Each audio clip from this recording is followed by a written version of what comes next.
सो hey everyone, आज हम start कर रहे हैं अपने फ्लेमिंगो के बुक का चैप्टर नंबर 5 जो है इंडिगो। एंड ये लेसन बहुत ही ज़्यादा लेंदी है, इसलिए मैंने इसके नोट्स बनाए हैं और उसी से हम पढ़ने वाले हैं। और आप लोगों को भी इसके नोट्स चाहिए होंगे तो आप मुझे कमेंट कर सकते हो। ओके, सो हम स्टार्ट करते हैं इसके ऑथर से। तो इसके जो ऑथर है उनका नाम है लुइस फिशर एंड ये जर्नलिस्ट एंड राइटर हैं। और इन्होंने ऑटोबायोग्राफी लिखी है महात्मा गांधी जी की। और इस ऑटोबायोग्राफी का टाइटल दिया है the life of Mahatma Gandhi. Okay, अब इसके जो मेन कैरेक्टर हैं वो बेसिकली तीन कैरेक्टर हैं। ओके, सबसे पहला है महात्मा गांधी जी का, सेकंड है राजकुमार शुक्ला का, एंड थर्ड है ब्रिटिश लैंडलॉर्ड्स का। अब हम इसका ओवरव्यू ले लेते हैं थोड़ा। ठीक है, सबसे पहले हम पढ़ेंगे चंपारण के बारे में। तो Champaran, it is a district in Bihar. It has a large number of farmers who were poor and helpless. अब जो चंपारण है वो बिहार का ही एक डिस्ट्रिक्ट है। यहाँ पे लार्ज नंबर में फार्मर्स हैं जो कि पुअर और हेल्पलेस हैं। ठीक है, और शेयर द सेकंड पॉइंट है इसका, share cropping the 15% system. British landlords forced peasants to use 15% of their land to grow indigo, sign a long term contract, give the entire indigo crop to landlords as rent, sell the crop at a very low price. अब देखो, यहाँ पे जो 15% system है ये British landlords के through impose किया जाता है पीजेंट्स के ऊपर।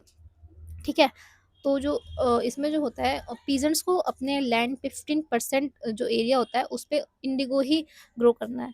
ठीक है, ये भी फोर्सली किया जा रहा था और इसको ब्रिटिश लैंडलॉर्ड्स को एज अ रेंट दिया जा रहा था। ठीक है, और जो ब्रिटिश लैंडलॉर्ड्स थे उन्होंने पीजेंट से लॉन्ग टर्म का कॉन्ट्रैक्ट कर रखा था। अब जो पीजेंट्स थे वो अपनी क्रॉप को भी सेल करते थे बहुत ही लो प्राइस पे, जिसकी वजह से because of this system peasants become poorer and they could not grow food properly. They lived in fear and डेप्ट। अब उनको अपने लैंड पे 15% इंडिगो ग्रो करना पड़ रहा है, अपनी सेल को लो प्राइस पे सेल करना पड़ रहा है। तो जिसकी वजह से जो पुअर थे वो दिन ब दिन पीजेंट्स पुअर होते जा रहे थे। ठीक है, वो अपने लिए खाना तक पैदा नहीं कर पा रहे थे अच्छे से। और ये सब कर रहे थे वो ब्रिटिश लैंडलॉर्ड्स के डर की वजह से। ठीक है, और डेप्ट की वजह से। अब इस जो सारी जो चीज़ें हो रही थी वो एक्सप्लॉइटेशन में आती हैं। ठीक है, this exploitation form the base of the chapter. अभी जो चैप्टर का बेस है ये इसी एक्सप्लॉइटेशन के ऊपर दिया गया है। ठीक है, मतलब इसी बेस पे हमारा जो चैप्टर है एक्सप्लॉइटेशन को दर्शाता है। अब हम स्टार्ट करते हैं अपनी स्टोरी पूरी। तो Louis Fischer met Gandhi in 1942 at Sevagram Ashram. During this conversation, Gandhi told him about his Champaran experience of 1917।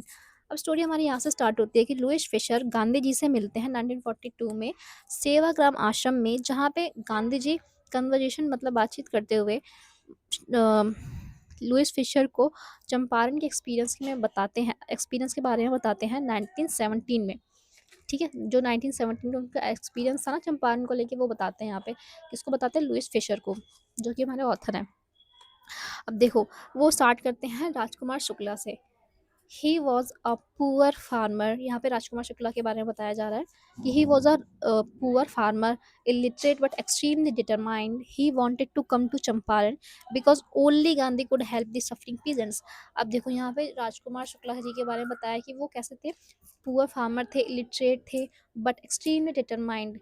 पढ़े लिखे ना होने के बावजूद, पुअर फार्मर होने के बावजूद वो डिटरमाइंड थे, मतलब किसी चीज़ से पीछे नहीं हटते थे, सही का साथ देते थे हमेशा। ठीक है, और he wanted to come to Champaran because अब वो चाहते थे कि गांधी जी चंपारण आए, क्योंकि एक वही थे जो उनकी हेल्प कर सकते थे। ठीक है, अब Shukla met Gandhi at Congress session in Lucknow 1960. He kept repeating one request, please come to Champaran. अब शुक्ला जी गांधी जी से कांग्रेस में मिलते हैं, जो लखनऊ में था, कब था, 1916 में। और वो सिर्फ एक ही रिक्वेस्ट उनसे करते हैं, बार बार उसको रिपीट करते रहते हैं कि प्लीज़ कम टू चंपारण, की प्लीज़ चंपारण आइए आप। Gandhi was very busy but Shukla did not give up. He forward Gandhi everywhere, Kanpur, Ahmedabad, Calcutta and Patna.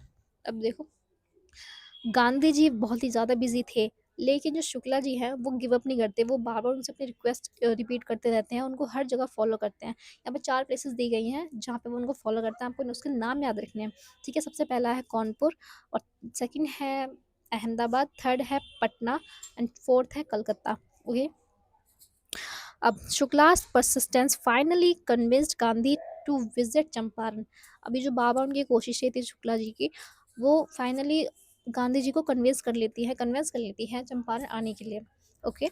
अब हम देखेंगे गांधी जर्नी टूवर्ड्स चंपारण। अब गांधी जी की जो जर्नी थी चंपारण में वो कैसी रही वो हम देखेंगे यहाँ पे। तो गांधी जी सबसे पहले विजिट करते हैं पटना में। सो पटना के बारे में पढ़ते हैं हम। Gandhi first went to Patna and stayed at the house of Rajendra Prasad.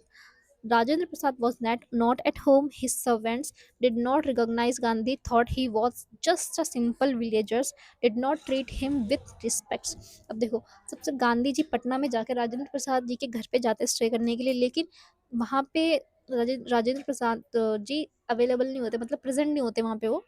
तो वहाँ पे जो उनके सर्वेंट्स होते हैं राजेंद्र प्रसाद के, वो गांधी जी को पहचानते नहीं है, कि रिकॉग्नाइज नहीं कर पाते कि वो कौन है, और वो सोचते हैं कि सिंपल विलेजर हैं, तो उनको डिसरिस्पेक्ट करते हैं। मतलब उनको जो रिस्पेक्ट मिलनी चाहिए, मतलब हर पर्सन को वैसे रिस्पेक्ट मिलनी ही चाहिए, ठीक है, लेकिन वो वहाँ पे एक्सप्लॉइटेशन के कारण, मतलब वो होता है ना भेदभाव करना, तो वही था, उसी को एक्सप्लॉइटेशन कहा जाता है वैसे, ठीक है। तो उनको भी जैसे अच्छे से रिस्पेक्ट नहीं करते, वो रिस्पेक्ट पे नहीं करते, नॉर्मल विलेजर की तरह ट्रीट करते हैं वहाँ पे। This shows that social discrimination existed even among Indians, not even among Indians, not just between British and Indians. ये शो करता है कि जो एक्सप्लॉइटेशन है सिर्फ इंडियंस के बीच में नहीं है, ब्रिटिशर्स तक भी है। मतलब हर कोई एक्सप्लॉइट कर रहा है एक दूसरे को किसी ना किसी वे में, ठीक है। अब सेकंड पार्ट पढ़ते हैं। अब जो गांधी जी हैं वो मुजफ्फरपुर विजिट करते हैं पटना से। तो हम देखते हैं, from Patna Gandhi travel to Muzaffarpur. He stayed at the house of professor Malkani, a government school teacher. अब गांधी जी मुजफ्फरपुर ट्रेवल करते हैं, ठीक है, और वो प्रोफेसर मलकानी जी के घर पे रुकते हैं, स्टे करते हैं, जो कि है government school teacher. At the time, hosting a national leader meant taking a big risk. Professor Malkani showed courage by keeping Gandhi in his home. अब उस टाइम पे किसी भी नेशनल लीडर को अपने घर पे स्टे करना है, फिर उनके आसपास भी रहना बहुत ही बड़ा रिस्क था, लेकिन मलकानी जी, प्रोफेसर मलकानी जी करेज शो करते हुए गांधी जी को अपने घर पे स्टे करने देते हैं, ठीक है। Here, Gandhiji met several lawyers were fighting for peasants. They told Gandhi that peasants were forced to grow indigo, charged illegal taxes, physically punished, not allowed to use their land freely. अब देखो यहाँ पे जो गांधी जी मुजफ्फरपुर में बहुत सारे lawyers से मिलते हैं जो कि पीजेंट्स के लिए लड़ रहे थे। वो बताते हैं, जो लॉयर्स हैं वो गांधी जी को बताते हैं कि जो पीजेंट्स हैं उनको फोर्स किया जा रहा है उनकी लैंड पे इंडिगो ग्रो करने के लिए, उनसे इलीगल टैक्सेस पे करे जा रहे हैं, लिए जा रहे हैं, फिजिकली पनिश किया जा रहा है उनको, मतलब मारा जा रहा है, not allowed to use their land freely, उनको अपनी लैंड को फ्रीली यूज नहीं करने दिया जा रहा है। गांधी जी यहाँ पे गांधी जी रियलाइज करते हैं कि that the issue was serious and needed immediate action. Gandhi ji यहाँ पे रियलाइज करते हैं कि जो इशू है बहुत ही ज़्यादा इमीडिएट है, उनको यहाँ पे कोई ना कोई एक्शन लेने की ज़रूरत है, और बहुत ही जल्दी। अब हम देखते हैं अगला पॉइंट, इंडिगो प्रॉब्लम। अब हम इंडिगो का प्रॉब्लम देखेंगे यहाँ पे क्या है। The British landlords forced peasants to grow indigo under 15% sharecropping. Later, when synthetic indigo was invented in Germany, natural indigo lost market value. So, British landlords wanted to end the contract, but instead of realizing peasants freely, they imposed another burden. अब देखो यहाँ पे Indigo का जो problem था वो क्या था। इंडिगो में प्रॉब्लम आता है कि British landlords force peasants to grow indigo. पहले तो ब्रिटिश लैंडलॉर्ड्स पीजेंट्स को इंडिगो ग्रो करने के लिए कहते 15% लैंड पे उनके, ठीक है, लेकिन उसके बाद जब सिंथेटिक इंडिगो इन्वेंट हो जाता है जर्मनी में, तो जो नेचुरल इंडिगो है उसकी जो मार्केट वैल्यू थी वो खत्म हो चुकी होती है उस वक्त, मतलब कम होती जाती है। अब देखो, नॉर्मल जनरली भी हम देखें, अगर कोई चीज़ नई चीज़ मार्केट में आती है तो पुरानी चीज़ की वैल्यू खत्म होती जाती है, हर कोई नई चीज़ को खरीदना ज़्यादा पसंद करता है। तो हाँ, यहाँ पे भी यही हो रहा था कि सिंथेटिक इंडिगो अब इन्वेंट हो चुका था, तो नेचुरल इंडिगो की वैल्यू खत्म होती जा रही थी। तो जो ब्रिटिश लैंडलॉर्ड्स थे यहाँ पे, जो कॉन्ट्रैक्ट था उनको पीजेंट्स से, वो ख़त्म करना चाहते थे। अब यहाँ पे वो पीजेंट्स को फ्रीली ना छोड़ते हुए उन पे दूसरा बटन इम्पोज कर देते हैं। अब हम उसका दूसरा बटन देखते हैं कि क्या है। Peasants had to pay compensation to get out of the Indigo contract. अब ब्रिटिश लैंडलॉर्ड्स उन पे दूसरा कंपेंसेशन मतलब क्या रखा, दूसरा बर्डन क्या था उनका, वो ये था कि पीजेंट्स को इंडिगो कॉन्ट्रैक्ट से हटने के लिए एक कंपेंसेशन पे करना पड़ेगा. This mean peasants suffered while growing indigo and they suffered again by paying compensation. इसका मतलब ये है कि पहले तो इंडिगो की वजह से peasants सफ़र कर ही रहे थे, अब उन्हें कंपेंसेशन भी देना पड़ेगा, तो यहाँ पे डबल एक्सप्लॉइटेशन हो गया. ठीक है, this was double exploitation. Some people realized this was unfair and asked for their money back. Gandhi decided to help them fight for justice. अब देखो ये डबल एक्सप्लॉइटेशन हो गया ना, कि पहले इंडिगो, अब उनको कंपेंसेशन भी देना पड़ेगा उसके लिए. ठीक है, तो यहाँ पे जो कुछ लोग थे वो रियलाइज़ करते हैं कि ये जो चीज़ हो रही है उनके साथ में ये अनफेयर है, और वो अपना पैसा वापस चाहते हैं, मतलब ब्रिटिश लैंडलॉर्ड से पैसा वापस करने के लिए लड़ते हैं, मतलब कहते हैं यहाँ पे. ठीक है, जो फिर जो गांधी जी डिसाइड करते हैं हेल्प पीजन की हेल्प करने के लिए, क्योंकि Gandhi decide to help them fight for justice, क्योंकि ये चीज़ सही थी, सबको अपनी अपनी चीज़ को यूज़ करने का किसी भी तरीके से हक है, कोई इनको फोर्स नहीं कर सकता. तो गांधी जी भी हमेशा जस्टिस का साथ देते थे, ट्रुथ का साथ देते थे.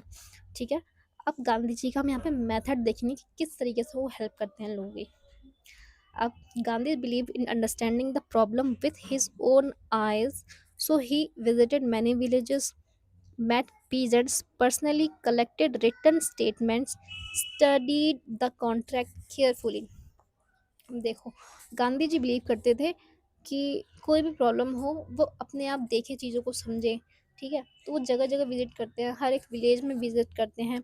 ठीक है, कई सारे पेरेंट्स से पर्सनली मिलते हैं, और जो स्टेटमेंट है उनके कहने की, मतलब जो भी पेरेंट्स बताते हैं वो सारे स्टेटमेंट कलेक्ट करते हैं, और उन सभी कॉन्ट्रैक्ट को ठीक ठीक से पढ़ते हैं ध्यान से, ताकि वो सही एक्शन ले सके.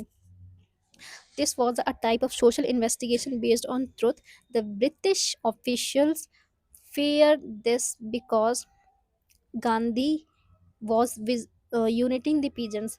अब ये जो जिस तरीके से गांधी जी जगह जगह मतलब विलेजेस में जाके पीजन से स्टेटमेंट कलेक्ट कर रहे थे, it is a type of investigation. Okay, कि वो इन्वेस्टिगेशन कर रहे थे कि ट्रुथ क्या है.